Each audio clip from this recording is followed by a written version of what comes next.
Good morning. Ay, Yun na mali. mahal, pa-plancha ko yung uniform mo, ha? Ay, anak, planchado na anak ko. Ito, na-plancha ko na, diba? Yan naman talagang ginagawa ko sa anak ko eh. Mahal, kain na tayo. Sige, Sandali lang. Kasi akala ko di siya nag-aalusal. Kaya dalawa lang yung inano ko, hinanda ko pagkain. At tayong dalawa lang kasi hindi ko naman alam na nag-aalusal siya eh. okay lang, Nay. Nagluto naman ho ako ng adobo kagabi. Nasa ref lang, initin ko lang, ha? Para masabayin ko kayo kasi. Ade, Han, kunin ko lang yung plato.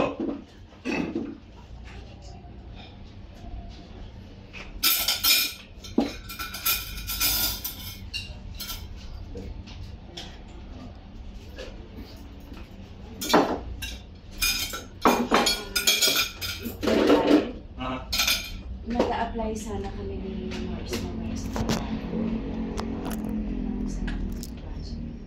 Oo naman. Yan, si Nanay kasi may hawak ng ATM ko. Nay!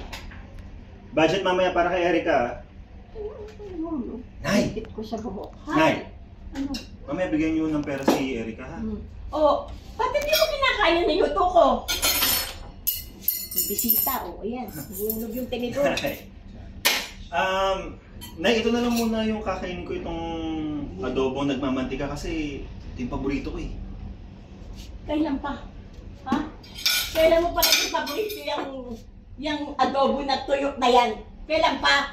Iniitsipera mo na lahat ng mga ginagawa ko, lahat ng luto ko, iniitsipera mo na eh. Wala na akong ginawang maayos, puro na lang siya. Nay, hindi na kayo magtampo. Kakainin ko rin naman yung adobo nyo eh. Mamaya babaunin ko sa trabaho, ha? Huwag na lang! Kainid mo ito ng asak mong adobo. Nay! Nay! Right!